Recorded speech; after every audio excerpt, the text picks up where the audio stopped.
Salut, c'est Marie de la chaîne Voyage et Plongée Marie Bucket List. On se retrouve dans cette nouvelle vidéo pour parler des plongées avec les requins bulldogs que j'ai faites au Mexique avec le centre Dune et Shark Education.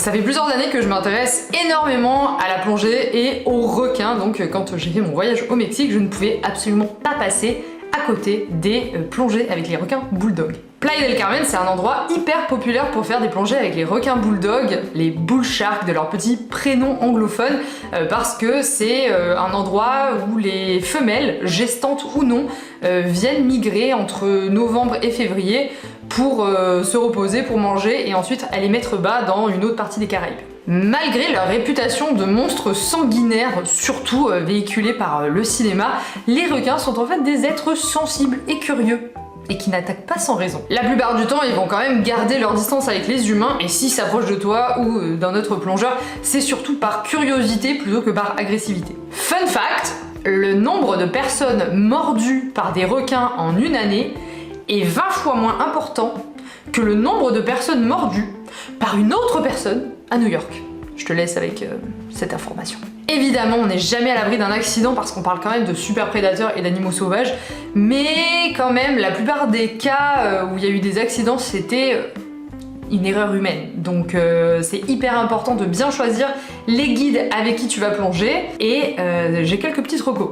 J'ai choisi le centre de plongée francophone Dune pour toutes mes plongées au Mexique et j'ai eu énormément de chance parce que la semaine où j'y étais, il y avait également un séminaire de Shark Education qui est tenu par Margot et Steven. Et Dune et Shark Education sont des professionnels des interactions avec les requins.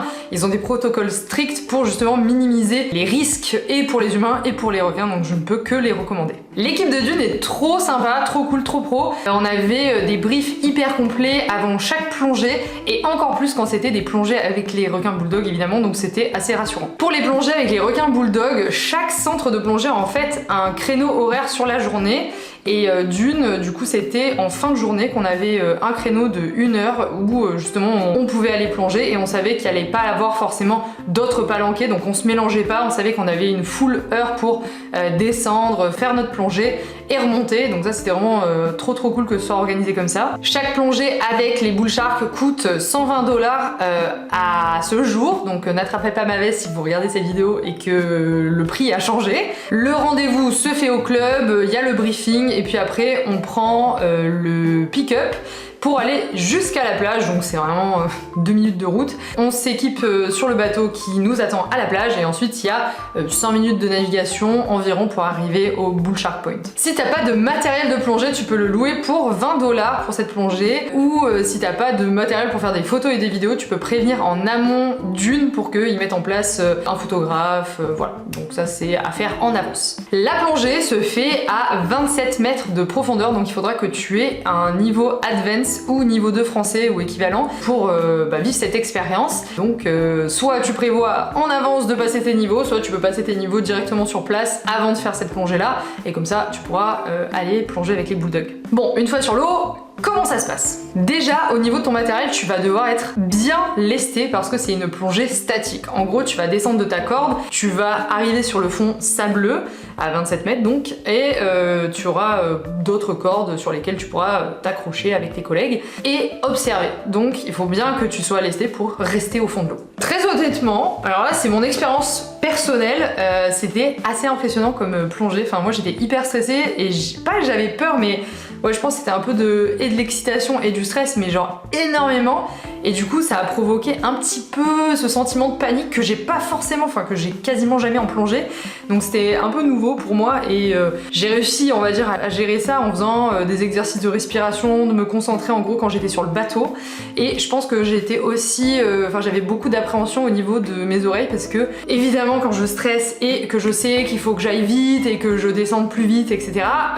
J'ai tendance à justement ne pas arriver à égaliser. Et c'est exactement ce qui s'est passé en gros sur peut-être pas la première mais la deuxième ou la troisième plongée. En gros, tu dois descendre en gros le long d'une corde jusqu'à 27 mètres. Évidemment, il faut le faire, on va dire, le plus vite possible pour que tu profites en gros de ta plongée au fond de l'eau. Évidemment, moi au bout de 5-6 mètres, je commence à avoir un petit peu mal aux oreilles, j'arrivais pas à égaliser. Donc forcément, cette situation qui me stressait est arrivée, donc je stressais encore un peu plus et j'arrivais de moins en moins à égaliser. Donc en gros, il faut vraiment Enfin voilà, faut faire un peu le vide dans ta tête, un peu relax, pas penser à tous les autres plongeurs qui t'attendent. Enfin en gros, moi ça me provoque encore plus de stress de penser à ça. Et remonter un petit peu, voilà, pencher un peu ta tête, essayer de te masser un petit peu ici, te détendre, etc. Moi c'était sur une plongée justement avec Shark Education et Steven était resté avec moi, donc vraiment trop cool. Et en vrai, il faut prendre son temps et ben voilà, et si t'arrives pas, faut vraiment pas forcer. Tu peux essayer un petit peu et si vraiment t'arrives pas, tu remontes sur le bateau, tant pis.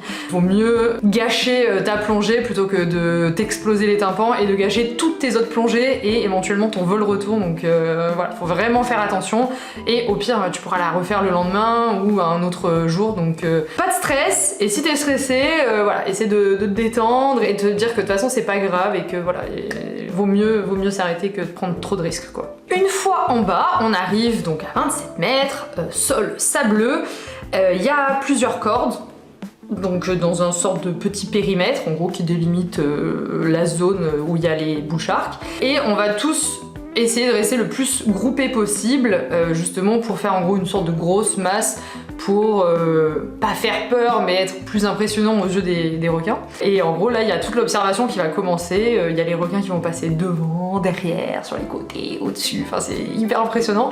Et comme j'ai dit avant, ils sont hyper curieux, donc en fait ils vont vraiment se rapprocher. Je crois que, alors si je me rappelle bien, ils ont pas une vue incroyable, mais ils ont voilà l'odorat, les champs magnétiques, électriques, je suis pas une professionnelle là-dedans. Du coup ouais ils se rapprochent quand même assez, vraiment, enfin très proche. C'est flippant mais c'est trop cool, et comme on voit que ils sont calmes et que c'est vraiment juste de la curiosité et qu'on est encadré par des pros, franchement l'expérience a été trop cool. Mais c'est vrai que le début t'es un peu en mode oh putain mais il y en a partout. C'est hyper impressionnant. Et l'expérience en elle-même dure environ donc une trentaine de minutes sous l'eau, sans compter la descente et la remontée. Bref, l'expérience était vraiment incroyable, c'est vraiment fou de pouvoir observer des animaux sauvages comme ça dans leur milieu naturel sans intervenir et qui soient aussi proches de nous, surtout qu'on nous a toujours dépeint un peu les requins comme des attaqueurs et des bouffeurs d'hommes, donc de les voir comme ça hyper chill et proches de nous et pas d'attaque, enfin pas de problème, ça remet vraiment en question énormément de choses. C'était vraiment hyper enrichissant, hyper intéressant et vraiment plutôt fou comme expérience. Franchement, si vous êtes au Mexique et que vous avez vos niveaux de plongée, je recommande, hein. C'était vraiment un de mes plus beaux souvenirs. Évidemment, on ne les touche pas, on ne les pourchasse pas, on ne fait pas de gestes brusques, on ne met pas le flash pour les photos et les vidéos. Les palmes claires, donc blanches et jaunes, on évite, on a des combis intégrales et évidemment on reste groupé, on va pas se perdre tout seul pour faire le mariole ou je ne sais quoi. On reste ensemble, groupés avec les guides et on les écoute. Et si on respecte tout ça, il n'y aura pas de problème. Les plongées se sont déroulées avec le centre Dune, mais je suis tombée sur la semaine où Shark Education faisait un séminaire, donc j'en ai profité pour passer une journée avec eux et franchement c'est le top du top si vous voulez vous spécialiser justement dans l'observation, la conservation des requins, en apprendre beaucoup plus. C'est un programme hyper complet et je vais vous en parler un petit peu parce que du coup j'ai rencontré Steven et Margot à cette occasion-là et après je les ai revus au salon de la plongée et on se parle un petit peu avec Margot et tout, donc franchement à refaire, enfin je vous conseille, voilà, si vous voulez vous spécialiser un petit peu là-dedans, c'est d'aller faire des séminaires de ce type. Donc Steven et Margot, c'est deux grands spécialistes des requins et des interactions avec les requins et ils organisent plein de séminaires autour du monde justement pour pouvoir observer énormément d'espèces différentes. Ici au Mexique, du coup, c'était l'observation des requins bulldog. Il y avait 2 plongées par jour sur site pour Shark Education. Évidemment, il y avait des briefings, mais qui étaient beaucoup plus complets que ce qu'on peut trouver du coup dans d'autres centres de plongée. Et entre chaque plongée, il y avait aussi du coup cette partie séminaire où on en apprenait énormément sur les interactions requins entre eux-mêmes mais aussi avec les hommes, comment les reconnaître, leurs caractéristiques donc physiques mais aussi l'anatomie, la reproduction, l'immigration, etc. Enfin vraiment c'était hyper complet, hyper intéressant. Après nos plongées, on mettait en commun en gros toutes nos photos et nos vidéos pour avoir le maximum d'informations sur la population des requins qui étaient étudiés. Donc par exemple, chaque requin avait son petit prénom et des caractéristiques physiques pour les reconnaître. Donc il y en avait où c'était beaucoup plus voyant, on va dire, comme Jaws qui avait la mâchoire cassée, donc là tu la reconnaissais facilement, ou d'autres qui avaient peut-être la nageoire avec une petite bosse, etc. Donc c'est un petit peu plus difficile à reconnaître, mais c'était fun d'être sous l'eau et de se dire alors attends, c'est quoi ce requin, c'est qui, ah putain c'est Anna, ah c'est machin et tout. Du coup Steven et Margot nous briefaient un peu avant en disant ah bah on a vu Anna énormément sur les dernières plongées, donc ça sera requin numéro 1, ça sera comme ça. Et du coup quand on arrivait, elle nous montrait, nous disait ah ça c'est requin numéro 1, c'est Anna quoi. Donc on disait ah putain coucou Anna. Donc c'était vraiment trop cool de pouvoir les voir un petit peu plus sous un angle différent. Et en vrai ce côté de observer ces caractéristiques, de regarder avec précision les requins, je trouve que ça permettait de se concentrer et limite de se détendre et de plus penser justement à cette angoisse de plonger avec eux quoi. Donc vraiment très bonne technique, concentrez-vous pour essayer de remarquer les petites différences entre chaque requin, très fun et très zen pour toute la plongée. Normalement, après ce genre de séminaire, tu repars quand même avec un énorme bagage d'informations qui va te permettre déjà de débunker un petit peu toutes les choses qu'on entend sur les requins, de changer un petit peu cette vision que toi et que tes proches ont, et donc de participer à la conservation de ces espèces. Je te mets en description le lien vers les prochains voyages qu'organise Shark Education.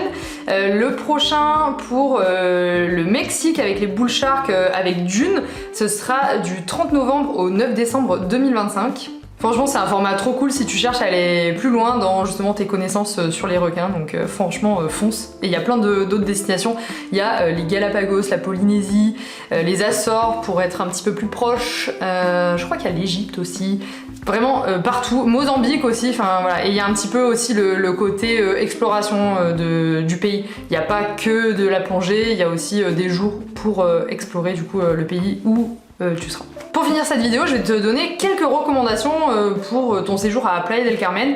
Ça va être assez bref, mais déjà je vais te recommander peut-être le logement dans lequel j'étais. Il s'appelle Terrasse et c'est à 5 minutes à pied du centre de plongée Dune. Honnêtement, je recommande vraiment de rester proche du centre de plongée parce que comme la météo elle change, elle peut changer assez rapidement, il y a parfois des plongées qui sont annulées, mais aussi des plongées qui se rajoutent ou des places qui se rajoutent. Donc c'est bien d'être genre vraiment juste à côté. Et les plongées du matin sont assez tôt, donc franchement c'est assez luxe on va dire de pouvoir se lever et d'avoir juste 5 minutes à marcher jusqu'au centre. Donc le logement terrasse dans lequel j'étais était vraiment chouette. Les deux bémols on va dire que j'ai vu, c'est qu'on peut pas vraiment aérer les chambres parce que les fenêtres ne s'ouvrent pas, donc pour faire un peu courant d'air faut ouvrir dans le couloir et un peu la salle de bain, enfin bref c'était un peu galère, mais sinon les chambres sont propres, il y a ménage tous les jours, la salle de bain est grande et il y a un rooftop avec une piscine et comme j'ai dit on est vraiment à 5 minutes du centre, donc ça c'est cool. Et aussi on est vraiment proche de la fin ou du début, ça dépend comment on la voit, de la grande rue avec tous les restos, et du coup il y a beaucoup moins de passages et les restos sont vraiment chouettes, donc j'ai 4 recos à te faire. Il y en a un, c'est le brunch qui s'appelle le Petit Chou et qui est littéralement à 1 minute à pied, même pas, 30 secondes à pied de l'hôtel. Et un tout petit peu plus loin, donc après quand tu es sur la rue, il y a 3 restos que j'avais beaucoup aimé, donc il y en a 2 qui sont vraiment proches, c'est Ceviche Corazon 52, parce qu'en fait il y a plein d'autres Ceviche Corazon qui n'ont rien à voir, donc c'est le 52, et du coup il y a des places en terrasse, enfin c'est un peu plus dans la rue qu'en terrasse, mais les tacos ils étaient trop bons, genre c'était des tacos un peu élaborés, et les cocktails étaient tip top aussi. Et juste à côté encore Tropical Tacos, et pareil des trop bons tacos et des trop bons cocktails. Et ensuite un petit peu plus loin, donc le côté plus on va dire vivant de la rue avec beaucoup plus de touristes, c'était la Cueva del Chango, et il y a pas mal d'options vegan parce que du coup j'y étais avec des copines vegan et donc on avait trouvé, enfin elles avaient trouvé ce resto et c'était super mignon et très bon. Dernière recommandation, si tu veux te faire tatouer à Playa del Carmen pour immortaliser ta fin de séjour, je suis allée à Ink Love et franchement je peux les recommander, c'était hyper propre, hyper pro, nickel, les dessins étaient top, enfin voilà, et même d'autres gens, c'était des Québécois qui étaient juste avant moi, Ils m'ont dit ouais franchement il était trop gentil le gars, regarde ce qu'il a fait, enfin vraiment c'était très quali donc je peux les recommander, donc Inklobe. J'espère que cette vidéo t'a plu et t'a donné envie d'en apprendre plus et de plonger avec les requins. Évidemment, il y a d'autres plongées à faire avec dune au Mexique, que ce soit les récifs de Playa del Carmen, les récifs de Cozumel sur l'île, ou bien les cénotes. D'ailleurs, dans la prochaine vidéo, je vais parler de toutes les cénotes dans lesquelles j'ai plongé avec dune, donc abonne-toi, mets la petite cloche pour ne rien rater. A très vite pour la prochaine vidéo, ciao ciao!